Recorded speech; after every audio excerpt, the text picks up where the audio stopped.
तेनालीराम हर बार अपने दिमाग का इस्तेमाल करके कुछ ऐसा कर देते थे कि विजयनगर के महाराज कृष्णदेव दंग रह जाते थे। इस बार भी उन्होंने एक तरकीब से राजा को अपने फैसले पर दोबारा विचार करने को मजबूर कर दिया। हुआ दरअसल यूं कि एक बार राजा कृष्णराज किसी काम के चलते कश्मीर चले गए। वहां उन्हें एक सुनहरे रंग का खिलने वाला फूल दिखा। वो फूल महाराज को इतना पसंद आया कि वो अपने राज्य विजयनगर लौटते समय उसका एक पौधा अपने साथ ले आए। महल पहुंचते ही उन्होंने माली को बुलाया। माली के आते ही महाराज ने उससे कहा, देखो, इस पौधे को हमारे बागीचे में ऐसी जगह लगाना कि मैं इसे अपने कमरे से रोज देख सकूं। इसमें सुनहरे रंग के फूल खिलेंगे जो मुझे काफी पसंद है। इस पौधे का काफी ख्याल रखना, अगर इसे कुछ भी हुआ तो तुम्हें प्राण दंड भी मिल सकता है। माली ने सिर हिलाते हुए राजा से पौधा ले लिया और उनके कमरे से दिखने वाली जगह में उसे लगा दिया। रात दिन माली उस फूल का खूब ध्यान रखता। दिन जैसे जैसे बीतते गए उसमें सुनहरे सुनहरे फूल खिलने लगे।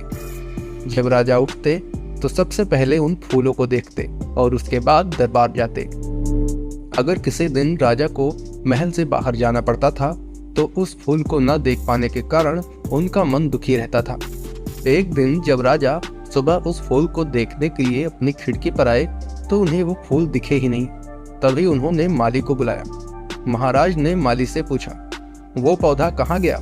मुझे उसके फूल क्यों नहीं दिख रहे? जवाब में माली ने कहा, सरकार, उसे कल शाम को मेरी बकरी खा गई। इस बात को सुनते ही उनका गुस्सा 7वें आसमान पर पहुंच गया। उन्होंने सीधे राजमाली को 2 दिन बाद मौत की सजा सुनाने का आदेश दे दिया। तभी वहां सैनिक आए और उसे जेल में डाल दिया। माली की पत्नी को जैसे ही इस बात के बारे में पता चला, वो दरबार में राजा से फरियाद करने पहुंची। गुस्से में महाराज ने उसकी एक बात न सुनी। रोते रोते वो दरबार से जाने लगी। तभी एक व्यक्ति ने उसे तेनालीराम से मिलने की सलाह दी। रोते हुए माली की पत्नी ने तेनालीराम को अपने पति को मिली मौत की सजा और उस सुनहरे फूल के बारे में सब कुछ बताया। उसकी सारी बात सुनकर तेनालीराम ने उसे समझा बुझाकर घर भेज दिया।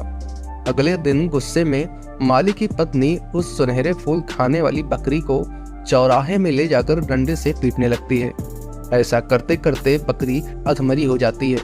विजयनगर राज्य में पशुओं के साथ इस तरह का व्यवहार करना सख्त मना था। इसे क्रूरता माना जाता था। इसलिए कुछ लोगों ने माली की पत्नी की शिकायत नगर कोतवाल को कर दी। सारा मामला जानने के बाद नगर कोतवाल के सिपाहियों को पता चला कि यह सब माली को मिले दंड की वजह से वो गुस्से में कर रही है। ये जानते ही सिपाही इस मामले को दरबार में लेकर गए। महाराज कृष्णराज ने पूछा कि तुम एक जानवर के साथ इतना बुरा व्यवहार कैसे कर सकती हो?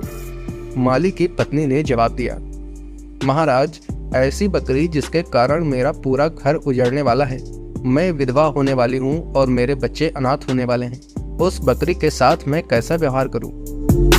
राजा कृष्णराज ने कहा, तुम्हारी बात का मतलब मैं समझ नहीं पाया। ये बेजुबान जानवर तुम्हारा घर कैसे उजाड़ सकता है? फिर माली की पत्नी ने कहा, सरकार, ये वही बकरी है जिसने आपके सुनहरे पौधे को खा लिया था।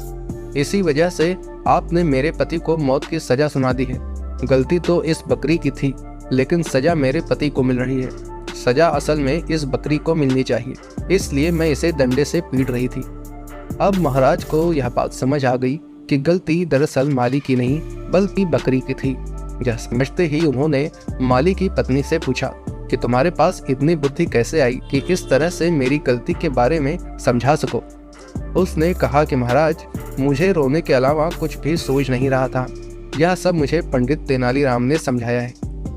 एक बार फिर राजा कृष्णराज को तेनालीराम पर गर्व महसूस हुआ और उन्होंने कहा कि तेनालीराम, तुमने मुझे एक बार फिर बड़ी गलती करने से रोक दिया। यह कहते ही महाराज ने माली को मृत्युदंड का फैसला वापस लेते हुए उसे जेल से रिहा करने का आदेश दिया। साथ ही तेनालीराम को उनकी बुद्धि के लिए 50,000 स्वर्ण मुद्राएं उपहार स्वरूप भेंट की। दोस्तों, अगर आपको ये कहानी पसंद आई हो तो कृपया हमारे चैनल को लाइक, सब्सक्राइब तथा अपने दोस्तों के साथ भी शेयर करें तथा बेल आइकन को दबाना न भूलें। धन्यवाद।